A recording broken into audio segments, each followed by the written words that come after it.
আসসালামাইকুম। জুম্মা মুরগির একটা রেসিপি নিয়ে আসলাম। সিম দিয়ে আলু ভাজি। সিমটা সুন্দর কেটে নিয়েছি, গোটা গোটা সিম, সঙ্গে আলু গোল গোল করে কেটেছি। এর মধ্যে দিয়েছি পেঁয়াজ কুচি, রসুন কুচি, 1 চামচ, লিটার চামচ 1 চামচ পেঁয়াজ বাটা, লিটার চামচে 1 চামচ জিরা বাটা, 1 চামচ আদা বাটা, 1 চামচ রসুন বাটা,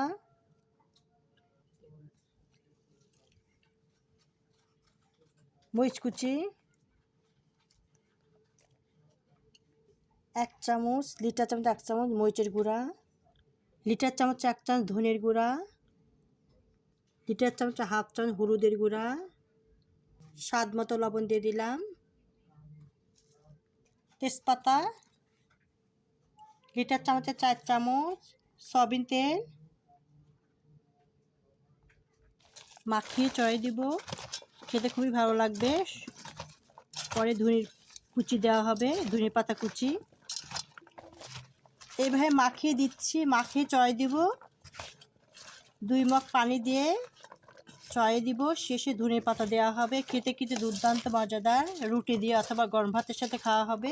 রুটির মধ্যে একটা ডিম পোচ আর সিম ভাজি দিয়ে খাওয়া হবে। গোটা 2 মগ পানি দিয়ে দিয়েছি আর ধনে পাতা কুচি দিয়ে দিব। খেতে দুর্দান্ত মজাদার। রুটির সঙ্গে ডিম পোচ আর সিম ভাজি খেতে খুবই ভালো লাগবে। ধনে পাতা কুচি দিয়ে দিচ্ছি, দিয়ে চড়াই দিব। মাঝারি হিটে চড়াই দিব। 10 মিনিট পরে নামিয়ে ফেলবো। খেতে খুবই দুর্দান্ত মজা লাগবে। খেতে খুবই লোভনীয়। এবার চড়াই দিব।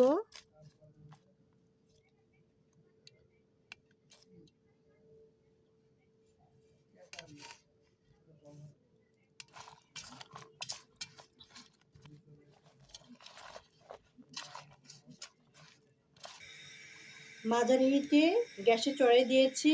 10 মিনিট পর নামিয়ে ফেলবো। খেতে কিন্তু খুবই লোভনীয়। গোটা গোটা সিম পোকা সব বেছে নিয়েছি, আলু গোল গোল করে কেটে নিয়েছি।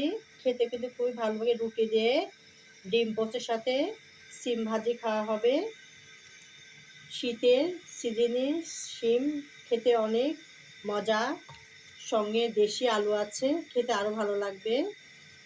রেসিপিটা কেমন লেগেছে? যদি ভালো লেগে থাকে, যারা ফেসবুক থেকে দেখছেন তারা ফলো দেবেন, যারা ইউটিউব থেকে দেখছেন তারা সাবস্ক্রাইব করে বেল বাটন অন করবেন। কবে নোটিফিকেশন ভিডিওর জন্য আপনারা দেখতে পারেন, লাইক কমেন্ট করতে পারেন।